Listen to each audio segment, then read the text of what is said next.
जी, अब इस लेक्चर में हम बल्कि ये प्रीवियस लेक्चर में भी हम आजकल कर रहे हैं कि ये डू नॉट और डज़ नॉट क्या चीज़ है और हम अभी तक इंग्लिश में सिर्फ़ और सिर्फ़ रूटीन सीख रहे हैं।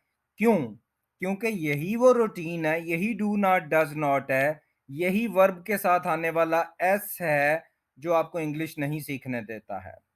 आप अगर इस रूटीन को कर लेते हैं, इस डू नॉट डज नॉट के प्रॉब्लम से निकल जाते हैं, तो बाकी की जो लैंग्वेज है वो मुश्किल नहीं है। बाकी की लैंग्वेज जो है वो इससे बहुत आसान है। वो आप it will not take much time. जितना टाइम मैं चाह रहा हूँ रूटीन को दे दिया जाए उतना बेहतर है, क्योंकि यही डू नॉट डज नॉट हैं जो आपको इंग्लिश नहीं सीखने देते हैं।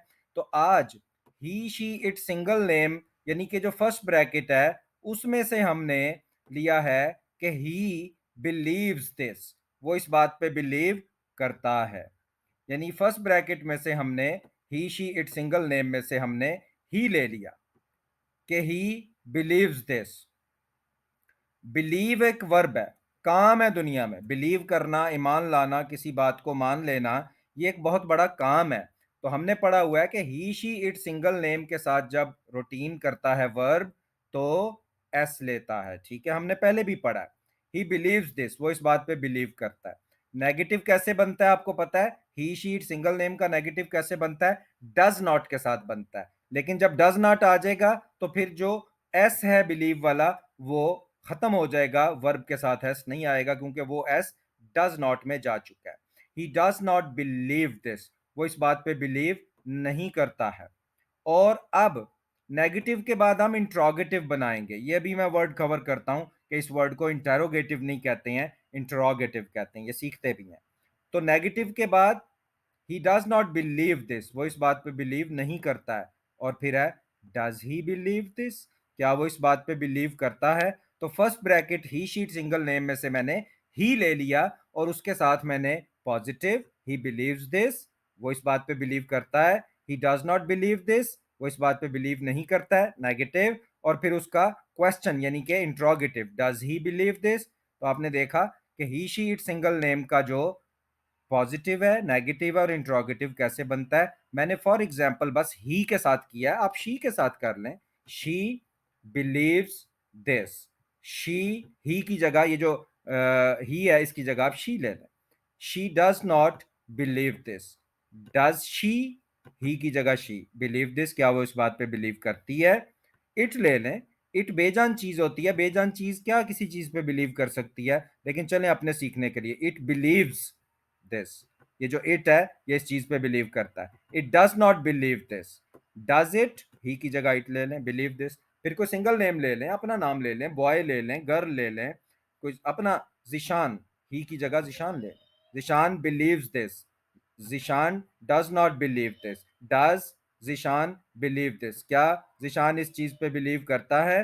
तो आपने ही शीट सिंगल नेम में से कोई भी आप लें तो इसी फार्मूला से उसका पॉजिटिव, नेगेटिव और इंट्रोगेटिव बनेगा। उसके बाद सेकंड ब्रैकेट है I we you they plural name की, उसमें से मैंने फॉर एग्जांपल यू ले लिया। यू यूज दिस, देखें जो I we you they plural name है वो जब अपना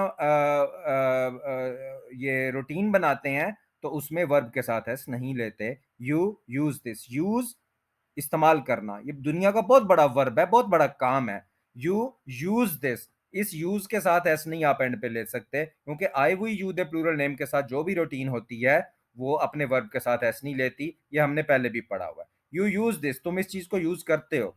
you do not use this, आपको पता है I we you they plural name की जो रूटीन है उसका नेगेटिव डू नॉट से बनता है, डज नॉट से नहीं बनता। You do not use this, तुम इस चीज को यूज नहीं करते हो। डू यू यूज दिस, क्या तुम इस चीज को यूज करते हो? यानी कि यू का नेगेटिव डू नॉट से बनेगा और इंट्रोगेटिव जो है वो डू से बनेगा, जबकि ही शीट सिंगल नेम का नेगेटिव डज नॉट से बनेगा और इंट्रोगेटिव के स्टार्ट में डज आएगा, डू नहीं आएगा। अब हमने देखा कि हमने सेकंड जो ब्रैकेट है उसमें से भी एक यू ले लिया और उससे हमने पॉजिटिव, नेगेटिव और इंट्रोगेटिव बनाया, क्वेश्चन बनाया। आप इस यू की जगह कुछ भी ले लें, दे ले लें, they use this, they do not use this, do they, you की जगह दे ले लें, क्या वो इसको यूज करते हैं? यानी कि दोनों ब्रैकेट्स में से मैंने एक एक एग्जांपल ले ली। नेक्स्ट लेक्चर में हम हर वर्ड के साथ इसको करेंगे, लेकिन आप समझ गए हैं कि सबके साथ एक ही मेथड है। फर्स्ट जो ब्रैकेट है उसमें से जो भी लेंगे वो डज नॉट से नेगेटिव बनेगा, और डज स्टार्ट में आएगा तो इंट्रोगेटिव बनेगा। सेकंड ब्रैकेट आई वो यू दे प्लूरल नेम की है, उसमें से नेगेटिव जो है वो डू नॉट से बनेगा, और जो इंट्रोगेटिव है उसके स्टार्ट में डू आ जाएगा। यहां तक आप करें। कल हम ये 9 के 9 जो वर्ड्स हैं इनके साथ पॉजिटिव भी करेंगे, नेगेटिव भी और इंट्रोगेटिव भी। आज दोनों में से एक एक बता दिया ताकि आपको थोड़ा सा इसका आइडिया हो जाए।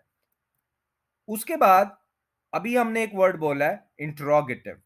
इंट्रोगेटिव बेसिकली इसको इंटेरोगेटिव कह दिया जाता है, तो बचपन से चूंकि वही आप सीख रहे हैं, अभी आप डिक्शनरी में इसको सुनेंगे भी डिक्शनरी क्या कहती है। तो इस वर्ड को बोलते हैं इंटरोगेटिव, यानी ये जो आर ओ जी है इसको थोड़ा सा स्ट्रेस करते हैं, इसको थोड़ा लंबा करके पढ़ते हैं, इंटरोग। और ये जो उसके बाद ए है उसको नहीं पढ़ते हैं, उसको जीरो कर देते हैं, इसको अंडरलाइन मैंने किया हुआ है कि इसको आपने नेगेटिव कर, इसको निकाल देना आपने।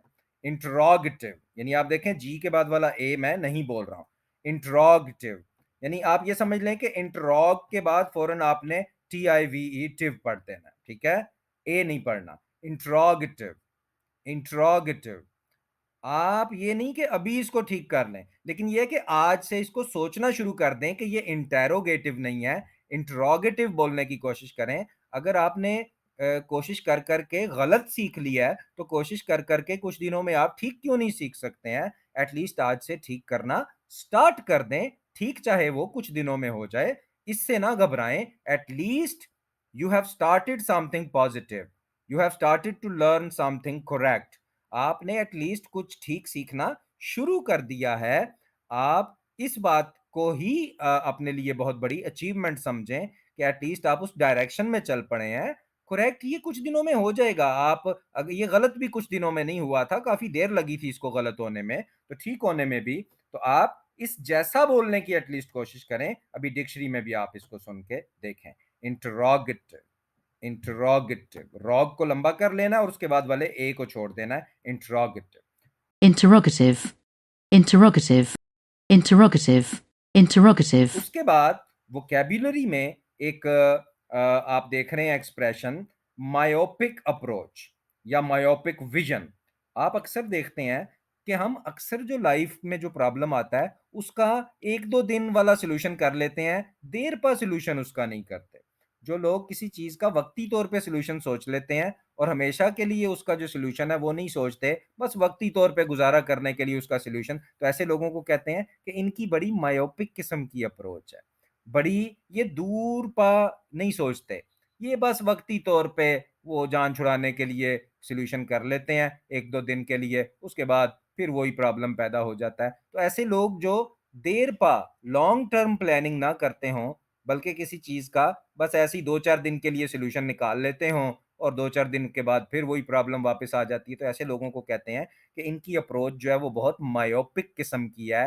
वक्ती तौर पे सोचने वाले ये लोग हैं। हमेशा एक लंबा जो सोल्यूशन है किसी चीज का, हमेशा के लिए वो सोचने की इनके अंदर अप्रोच, कैपेसिटी, एबिलिटी नहीं है। मायोपिक विजन है इन लोगों का बड़ा, यानी वक्ती चीजों को सोचते हैं, एक दो दिन का सोचते हैं, हमेशा के किसी फायदे को नहीं सोचते हैं। मैं एग्जांपल दे देता हूँ। एक कंपनी है, उसने अपनी कोई प्रोडक्ट लॉन्च की है, तो वो ये चाह रही है कि बस दो चार दिन हम जल्दी से प्रॉफिट कमाएं।